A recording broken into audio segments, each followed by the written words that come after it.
Top 10 Places to Visit Antigua and Barbuda.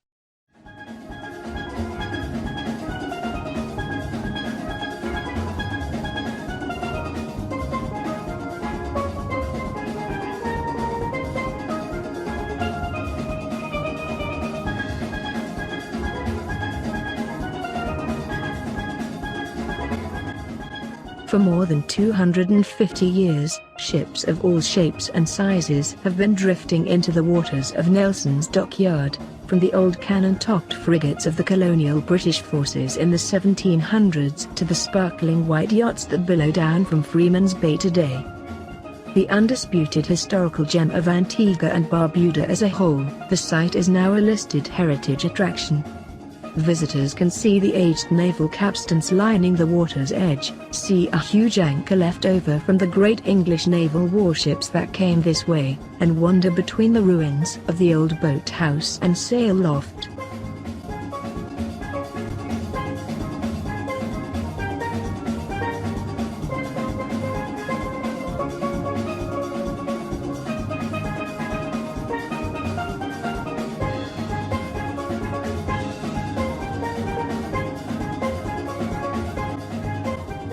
Stingray City does exactly what it says on the tin, offer a glimpse at pods of the great rays as they glide beneath the crystal-clear waters of the Caribbean Sea.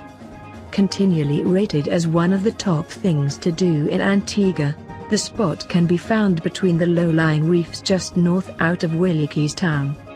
Travelers start the day with introductory classes on how to handle the island's breed of southern ray, before heading out to the shallows and joining them for a snorkeling session. It's the perfect experience for anyone eager to get up close and personal with the region's curious marine life.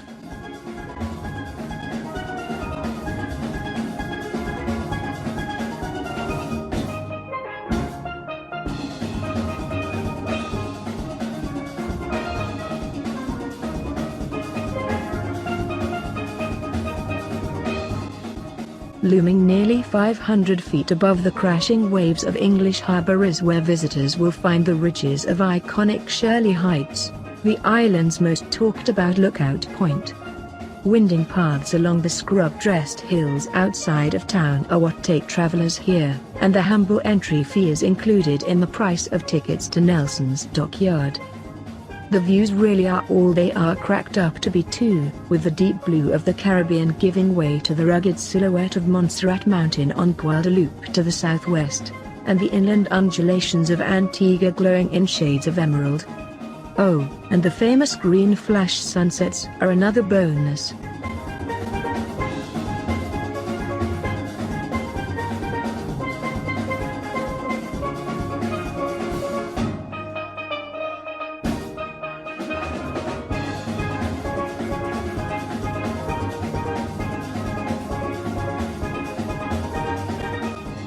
Founded way back in the 1650s, after the first English settlers discovered the fertile soils of Antigua were perfect for raising sugarcane crops, the historic plantation known as Betty's Hope now stands as a reminder of the long history of slave ownership on the islands. Today, the site has been restored to show some of the original windmills that were used to crush the crop and extract the juice, while other excavations have unearthed the on-site rum distillery and slave quarters. An on-site visitors center showcases a collection of original tools used in the production process too.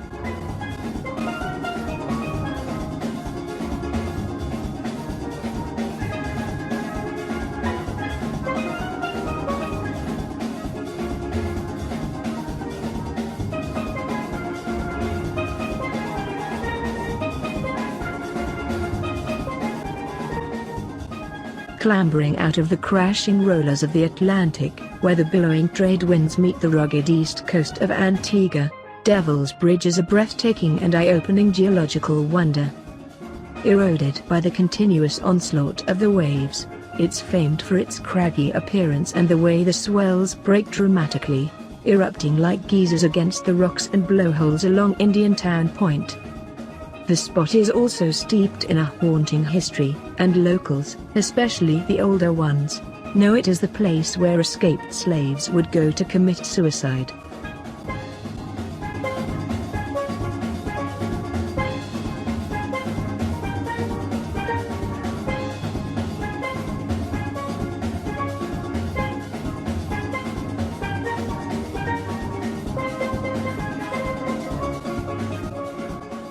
hidden away from the roads and towns of Antigua by a dash of green sand dunes and vine-dressed hills, Rendezvous Bay is certainly not the easiest beach on the island to get to. But therein lies its beauty.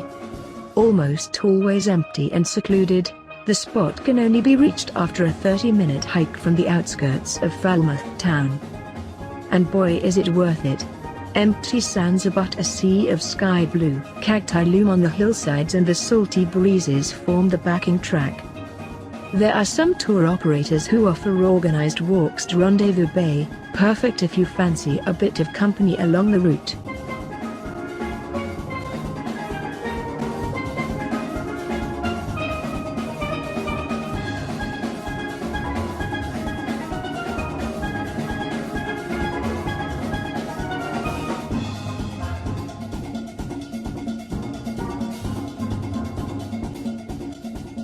To the north end of aforementioned 17-mile beach is where travelers will find the Frigate Bird Sanctuary, a vast enclave of lush mangrove and mud swamps, brackish bayous and waterways that hosts perhaps the largest gathering of frigate birds in the world. That's right. This small area of land on Dockyard and Barbuda is the prime spot for seeking out the curious red-throated flyers that bellow and bulge with their weird and wonderful mating displays during December and January. There are also pelicans and oodles of seabirds there, while the landscapes are gorgeous, marking the far end of the protected Barrington Lagoon National Park.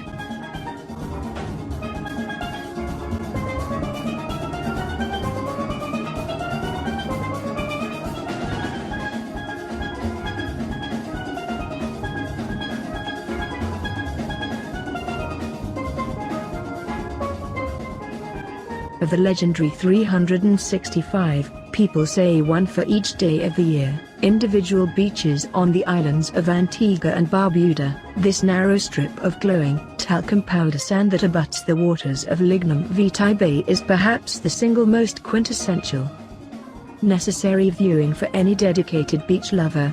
The spot can be found just south out of Jolly Harbour. It's got a backing of rising dunes and black mangroves, and is framed by perfectly formed hills to the north and south.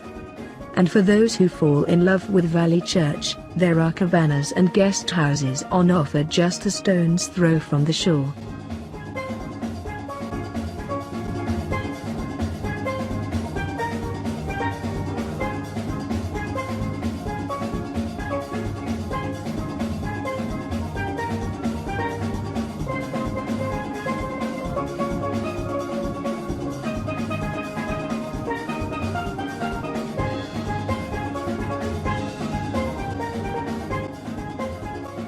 Crowning the tops of the cliffs and rocks just west outside of St. John's, the historic bulwarks and crenulations of Fort Barrington were first raised by the British in the 1770s. Their job was to command the water channels running in and out of Deep Bay, to fend off pirate attacks and other colonial powers. Today, they lie in ruins, but offer a nonetheless haunting glimpse at the deep histories of these two isles. Travelers can get here easily from the sands of Deep Bay Beach or Yetton, and weave between the rusting cannons to gain sweeping views of the Montserrat volcano across the water.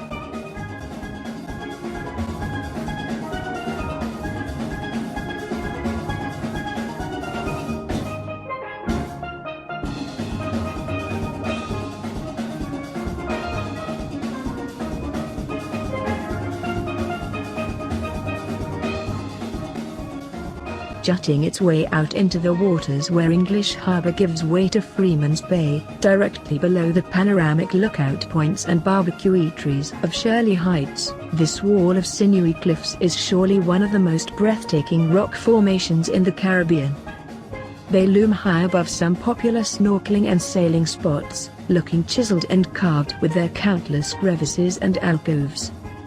The evening is one of the best times to come and gaze at them, when the sun casts a deep yellow glow over the stone before setting in the west.